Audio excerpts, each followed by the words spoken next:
He was a worker. One of the pastors in the company of pastors in Geneva wrote about him immediately after he died. And the very first thing he said was, "What labors, what long waking hours." Now I'm going to finish that paragraph, but that's where he started. What labors, what long waking hours. What worries he bore. What faithfulness and intelligence. He took an interest in everyone. With kindness and goodwill he received those who turned to him. With rapidity and openness he answered those who questioned him on the most serious of questions. With wisdom he received, both privately and publicly, the difficulties and problems brought to him. With gentleness he comforted the afflicted. With firmness he resisted the enemy. With zeal he brought low the proud and stubborn. With greatness of soul he endured misfortune.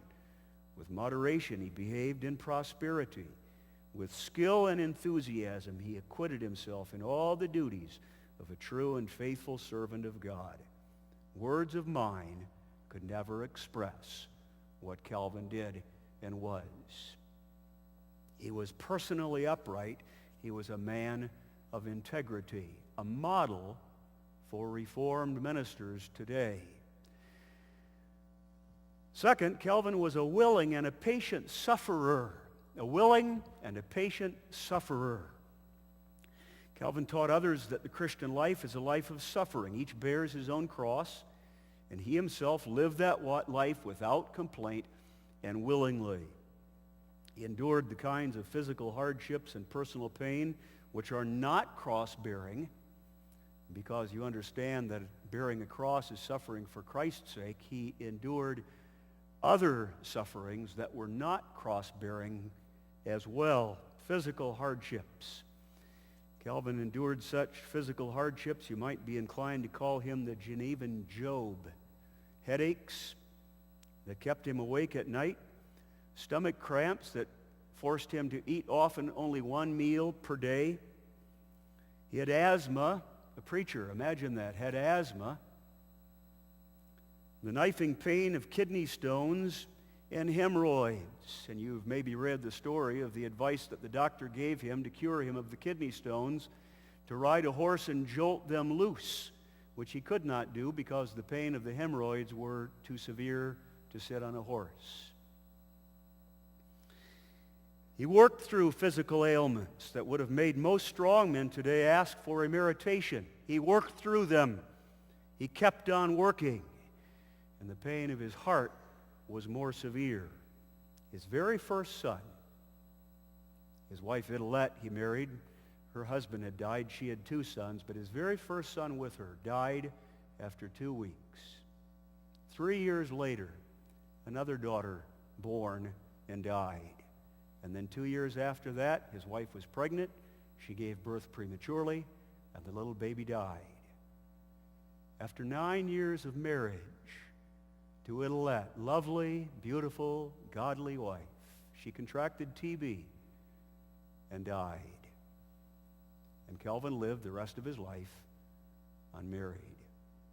Personal pain of heart. And then read, if you would, some of the stories of what Calvin had to endure with the sons of Idelette after they were grown. But I'm speaking now of cross-bearing. And Calvin was willingly a sufferer as he suffered the cross. The common people in Geneva treated him poorly. They named their dogs after him. They composed little songs to mock him. They abbreviated his name by taking out the L and the V. C-A-I-N, and called him that. They came to church and shouted him down until the police stopped them, and then they continued to annoy him by making foolish gestures and rude noises.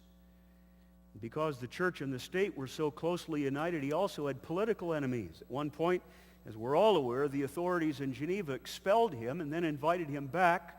What you might not know is that there were more than a couple of times that Calvin thought he was going to be expelled again. Enemies. Willingly, he endured this suffering for Christ's sake.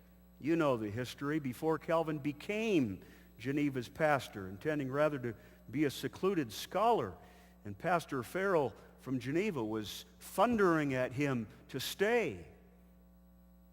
Calvin said, if I had the choice, I'd rather do anything than comply with your wishes in this matter. But when I remember that I am not my own, I offer my heart as a burnt sacrifice to the Lord. And then after he became pastor of Geneva, after a few years was banished because they couldn't stomach his reforms, and then changed their mind and invited him back, he said, I'd rather go to the executioner. And wrote to Farrell, I prefer 100 deaths to this cross. And then Peter Verret, his friend, wrote him a letter encouraging him to come